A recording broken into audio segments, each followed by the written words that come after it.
Esta tercera parte que cierra la unidad 3 del programa de educación comparada en el ámbito del doctorado en educación de la Universidad Pedagógica Experimental Libertador, UPEL, analizaremos la evolución histórica del fenómeno educativo en países asiáticos y nórdicos, identificando los factores sociales, políticos, económicos y culturales que han contribuido a la construcción de sistemas educativos reconocidos por su calidad, innovación y resultados. En este material se presenta la historia del fenómeno educativo en dos países asiáticos, Japón y Corea del Sur, y dos países nórdicos, Finlandia y Suecia. El propósito es reconocer algunos de los hitos que explican la configuración actual de sus sistemas educativos. Lo interesante es observar que los cuatro países conceden hoy una gran importancia estratégica a la educación, pero llegaron a sus modelos actuales mediante procesos históricos muy diferentes. Mientras Japón y Corea del Sur vincularon fuertemente la expansión educativa con la construcción nacional, la modernización y el desarrollo económico, Finlandia y Suecia la articularon progresivamente con la igualdad social, la universalización de derechos y la consolidación del estado de bienestar. Comenzamos con Japón. Un primer antecedente importante se encuentra durante el periodo Tokugawa o Edo, entre 1603 y 1868.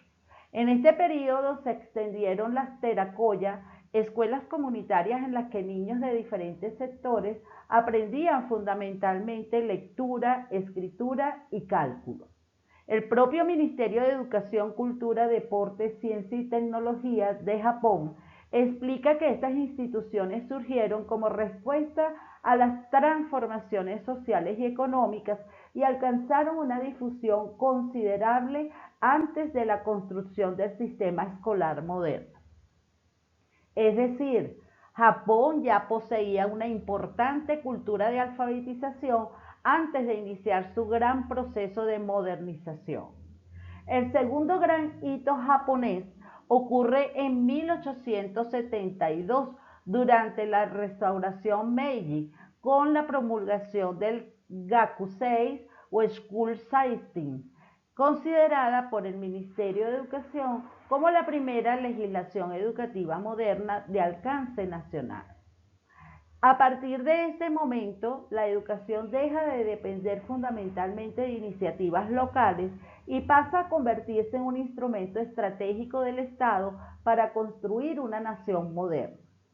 Se buscaba organizar un sistema educativo unificado y extender las oportunidades escolares a diferentes sectores de la población. El Ministerio de Educación japonés señala que en 1872 marca precisamente el inicio del sistema educativo moderno y de una formación docente organizada a escala nacional. Un tercer momento decisivo se produce después de la Segunda Guerra Mundial. En 1947 se promulga la nueva Ley Fundamental de Educación, junto con una profunda reorganización democrática del sistema. Esta legislación establece principios como la igualdad de oportunidades y la educación obligatoria gratuita. En este contexto se consolida también la conocida estructura de 6 años de primaria, 3 de secundaria inferior, 3 de secundaria superior y 4 de universidad, acompañada por una rápida expansión del acceso educativo. En el Japón del siglo XXI, el reto ya no es solamente universalizar el acceso, sino mantener la calidad en una sociedad altamente tecnológica y responder a nuevas necesidades relacionadas con creatividad, innovación, transformación digital y formación de capital humano. El White Paper del Ministerio de Educación japonés en 2024 muestra precisamente la relevancia concedida a la ciencia, la tecnología, la innovación y la formación de recursos humanos frente a fenómenos como la inteligencia artificial. Por ello podemos identificar en Japón una evolución muy clara de las escuelas comunitarias del periodo Edo a la centralización educativa Meiji, posteriormente a la democratización de posguerra y finalmente a un sistema orientado a la innovación y a la sociedad del conocimiento. Pasamos ahora a Corea del Sur. En este caso debemos comenzar reconociendo la influencia histórica de una cultura en la que la educación ha ocupado una posición central y donde el estudio ha sido tradicionalmente asociado con movilidad social, reconocimiento y progreso personal. Sin embargo, la configuración del sistema educativo contemporáneo debe entenderse especialmente a partir de la situación experimentada después de la ocupación japonesa y de la Guerra de Corea entre 1950 y 1953. Uno de los grandes hitos se encuentra precisamente en la etapa de reconstrucción nacional. La Constitución de 1948 estableció la educación elemental obligatoria y gratuita y reconoció el principio de igualdad de oportunidades educativas. Posteriormente, el gobierno impulsó el plan de 6 años para completar la educación obligatoria iniciado en 1954, seguido por programas de expansión de instalaciones educativas. El Ministerio de Educación de Corea identifica estos procesos como fundamentales para alcanzar progresivamente la universalización de la educación primaria. Entre las décadas de 1960 y 1990 ocurre otro cambio extraordinariamente importante. Corea del Sur vincula estrechamente la educación con su estrategia de industrialización. La formación de recursos humanos, la expansión de la secundaria y el fortalecimiento de la educación técnica acompañaron el tránsito desde una economía relativamente pobre hacia una economía industrial y tecnológica. El Banco Mundial ha identificado precisamente el desarrollo de competencias y capital humano como uno de los factores decisivos que sustentaron la industrialización y diversificación económica surcoreana. Otro hito importante es la ampliación de la obligatoriedad educativa hacia una secundaria inferior. Corea introdujo la educación media obligatoria en 1985, inicialmente de manera gradual y territorial, y alcanzó su universalización para los 3 grados de secundaria inferior en 2004. Esto demuestra que la expansión educativa coreana no se produjo mediante una única reforma, sino a través de varias décadas de inversión y planificación sostenida. En el siglo XXI, Corea del Sur se ha convertido en un referente internacional por su elevado rendimiento educativo, su expansión universitaria, su digitalización y su capacidad para relacionar educación, ciencia e innovación. Sin embargo, también enfrenta una tensión importante. Una cultura de altas expectativas académicas puede producir una fuerte presión sobre los estudiantes. La OCDE en Educación at Glance 2025 señala que los estudiantes coreanos dedican comparativamente muchas horas al estudio fuera de la escolaridad formal, lo que refleja precisamente ese alto nivel de exigencia académica. Si pasamos a los países nórdicos, encontramos una trayectoria diferente. En Finlandia, uno de los primeros hitos fundamentales es la aprobación de la Ley de Educación Obligatoria de 1921. La Agencia Nacional Finlandesa de Educación confirma que la obligatoriedad escolar existe en el país desde ese año. Esto significó avanzar desde una tradición de alfabetización hacia la construcción de un sistema educativo nacional que progresivamente buscó garantizar oportunidades educativas para toda la población. Un segundo hito finlandés, particularmente significativo desde la perspectiva social, ocurre con la institucionalización de la alimentación escolar gratuita. La legislación correspondiente fue aprobada durante la década de 1940 y desde 1948 las comidas escolares gratuitas se aplican a escala nacional. Finlandia considera este mecanismo no solamente una política alimentaria, sino un instrumento de igualdad educativa. ya que permite que las condiciones económicas familiares tengan menor incidencia sobre la experiencia escolar de los niños. El gran punto de transformación llega durante las décadas de 1960 y 1970, con el desarrollo de la escuela comprensiva.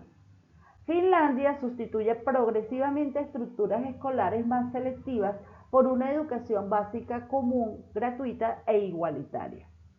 El Ministerio de Educación y Cultura finlandés señala que desde los años 50 hasta comienzos de los 90, el sector educativo experimentó una fuerte expansión y que la reforma de la escuela comprensiva constituyó uno de los procesos centrales de esa transformación. En la actualidad, Finlandia conserva principios que se convirtieron en rasgos distintivos de su sistema: educación comprensiva, igualdad, apoyo al aprendizaje y un importante papel profesional del docente. El sistema actual comprende desde educación infantil hasta educación superior y educación de adultos, y la obligatoriedad se extiende actualmente entre los 6 y los 18 años. Por tanto, la gran particularidad histórica finlandesa es haber construido progresivamente un modelo donde calidad y equidad no se plantean como objetivos opuestos, sino complementarios. Finalmente encontramos Suecia. Uno de sus hitos históricos más importantes ocurre en 1842, cuando se establece un sistema de escolarización elemental obligatoria. Esta reforma contribuyó de manera decisiva a ampliar la alfabetización y a convertir la escuela en una institución presente en todo el territorio. Fuentes oficiales suecas identifican precisamente 1842 como un punto de inflexión en la construcción de la escolarización obligatoria del país. Durante el siglo XX, la educación se vincula profundamente con la expansión del estado de bienestar sueco. El principio fundamental era que el origen socioeconómico no debía determinar las oportunidades educativas. De allí surge otro hito decisivo: la reforma de la escuela comprensiva de 1962, mediante la cual se consolida la Grundskola, una escuela común de 9 años que buscaba disminuir la selección temprana y aumentar la igualdad educativa. La propia Agencia Nacional Sueca de Educación identifica en 1962 como el año de esta reforma estructural. En las últimas décadas, Suecia ha continuado transformando su sistema mediante políticas de descentralización, inclusión, digitalización y aseguramiento de la calidad. Actualmente, la Agencia Nacional Sueca de Educación define como una de sus responsabilidades centrales garantizar que todos los niños y estudiantes tengan acceso a una educación equivalente y de alta calidad en ambientes seguros. Si observamos finalmente los 4 recorridos históricos, encontramos 2 modelos de evolución claramente diferenciados. Japón y Corea del Sur utilizaron la educación de manera muy intensa como herramienta de modernización nacional, industrialización y competitividad económica. En ambos casos encontramos una alta valoración del esfuerzo académico, una fuerte intervención estatal y una estrecha relación entre educación y desarrollo productivo. Finlandia y Suecia, aunque también reconocen la educación como inversión estratégica, construyeron sus reformas particularmente alrededor de la igualdad, la universalización de derechos, la cohesión social y el estado de bienestar. Sin embargo, esto no significa que exista un modelo perfecto. Los 4 sistemas continúan transformándose. Después de conocer los principales hitos históricos de estos países, corresponde presentar un análisis comparado del fenómeno educativo en Japón, en Corea del Sur, en Finlandia y Suecia, teniendo como ejes 4 dimensiones fundamentales: social, política, económica y cultural. El propósito no es determinar cuál de estos sistemas educativos es mejor, sino comprender cómo sociedades con trayectorias históricas diferentes han convertido la educación en un componente estratégico de su desarrollo. La OCDE en 2025 insistió precisamente en que los sistemas educativos deben analizarse considerando conjuntamente acceso, participación, financiamiento, organización institucional y resultados, porque el desempeño educativo está relacionado con las características sociales y económicas de cada país. Si comenzamos con Japón, encontramos un sistema históricamente estructurado con una importante presencia del Estado y una elevada valoración social de la educación. En la actualidad, Japón combina esa tradición con políticas orientadas hacia la innovación, la ciencia, la tecnología y la formación de capital humano. El Ministerio de Educación, Cultura, Deportes, Ciencia y Tecnología muestra en su White Paper 2024 que la formación de recursos humanos, la transformación tecnológica y el impacto creciente de la inteligencia artificial constituyen prioridades dentro de la política educativa y científica japonesa. La OCDE señala además que en 2024 el 66% de los jóvenes adultos japoneses habían alcanzado educación terciaria, situando al país entre los niveles más elevados de la organización.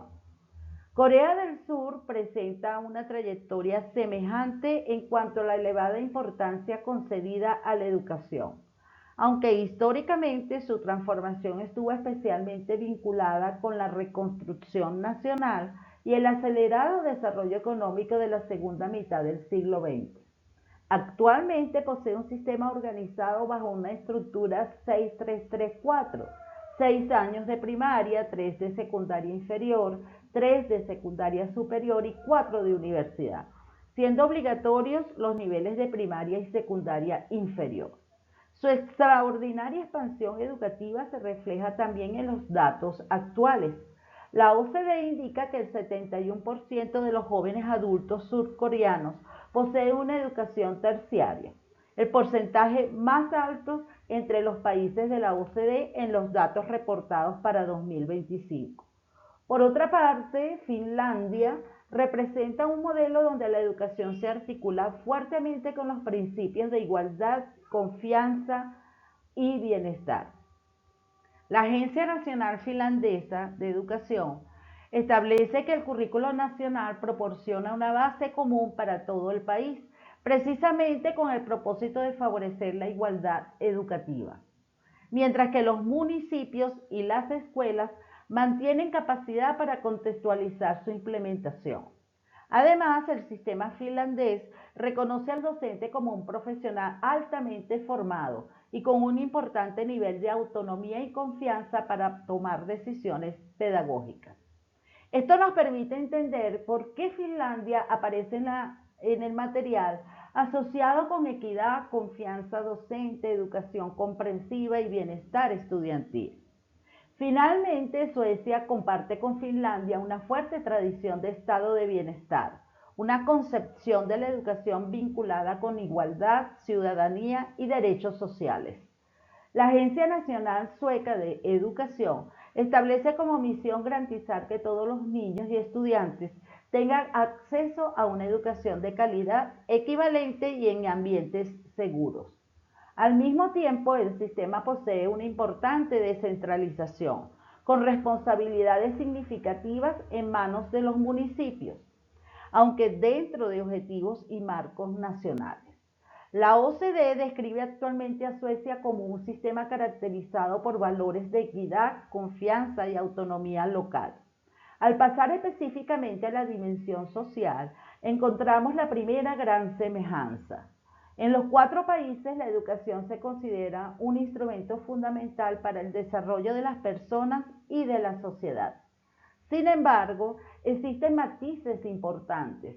En Japón y Corea del Sur encontramos una elevada valoración social del logro académico y de la obtención de credenciales educativas. En Corea, por ejemplo, prácticamente la totalidad de los jóvenes complementa al menos la educación secundaria superior. Según la OCDE, solamente alrededor del 1% de los jóvenes de 25 a 35 años carece de ese nivel, una de las proporciones más bajas entre los países miembros. En Finlandia y Suecia, por el contrario, aunque también se concede una gran importancia al rendimiento, el discurso institucional enfatiza especialmente la igualdad de oportunidades, la inclusión, la seguridad y el bienestar. Finlandia establece la igualdad, la no discriminación y la inclusión entre sus objetivos educativos y sociales. Además, su educación obligatoria comprende actualmente a la población de 6 a 18 años. De allí surge uno de los contrastes centrales de esta comparación. Los sistemas asiáticos estudiados han estado fuertemente asociados con una cultura de esfuerzo y rendimiento, mientras los sistemas nórdicos enfatizan con mayor intensidad la equidad, la confianza y el bienestar. Esto no significa que Asia ignore el bienestar, ni que los países nórdicos renuncien a la exigencia académica. Se trata de diferencias de énfasis. La dimensión política muestra que en los cuatro casos el Estado ha desempeñado un papel decisivo. Japón y Corea del Sur utilizaron históricamente la política educativa como un instrumento para modernizar sus sociedades, expandir el capital humano y fortalecer sus economías. El Ministerio de Educación coreano continúa definiendo prioridades nacionales de política educativa y mantiene una estructura estatal importante para orientar el sistema. Japón mantiene igualmente una dirección nacional significativa mediante su Ministerio de Educación, especialmente en currículos, ciencia, tecnología y políticas de desarrollo educativo. Finlandia y Suecia también poseen marcos nacionales sólidos, pero muestran mayor descentralización en la implementación. Finlandia combina un currículo nacional común con currículos municipales y escolares adaptados a las necesidades locales. En Suecia, los municipios tienen responsabilidades directas sobre la provisión y organización de buena parte de la educación, aunque deben cumplir las metas y requisitos establecidos nacionalmente. Por eso, desde el punto de vista político, la diferencia no está en si existe o no presencia estatal, porque existen los cuatro países, sino en cómo se distribuye la toma de decisiones entre gobierno central, autoridades locales, instituciones y profesionales docentes. En la dimensión económica quizás encontramos una de las relaciones históricas más evidentes. Japón y Corea del Sur vincularon estrechamente educación, industrialización, productividad, ciencia y tecnología. Particularmente en Corea, la educación se convirtió en una vía fundamental de movilidad social y en un componente estratégico para construir una economía intensiva en conocimiento. Hoy ese proceso se refleja en su extraordinariamente alto nivel de educación terciaria. Japón, por su parte, mantiene una elevada acumulación de capital educativo. El 66% de sus jóvenes adultos contaba con formación terciaria en 2024. Los países nórdicos presentan una relación diferente entre economía y educación. En Finlandia y Suecia, la inversión educativa está estrechamente relacionada con el mantenimiento de sociedades cohesionadas, altamente cualificadas y capaces de sostener modelos económicos basados en conocimiento e innovación. En Suecia, por ejemplo, la financiación pública representa la práctica totalidad del financiamiento desde primaria hasta la educación postsecundaria, no terciaria. La OCDE reporta un 99,8% de financiación pública en esos niveles. Esto refleja una diferencia interesante. La educación constituye inversión económica en los cuatro países, pero en los modelos nórdicos aparece fuertemente integrada con las políticas de bienestar y redistribución social. La cuarta dimensión es la cultural, y aquí encontramos diferencias particularmente significativas.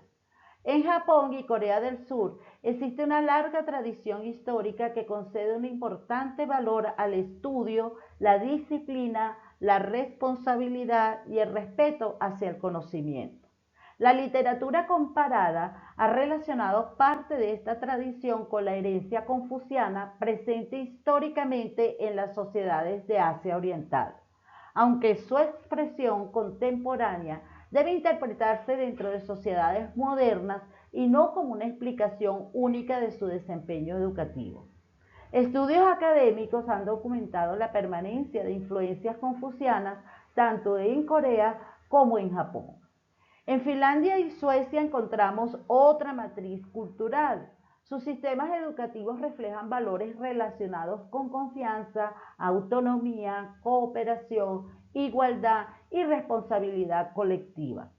La propia Agencia Finlandesa de Educación define explícitamente la confianza como un principio de su cultura educativa y describe al docente como un profesional respetado y autónomo. En Suecia, la OCDE identifica igualmente la equidad, la confianza y la autonomía local como rasgos relevantes del sistema.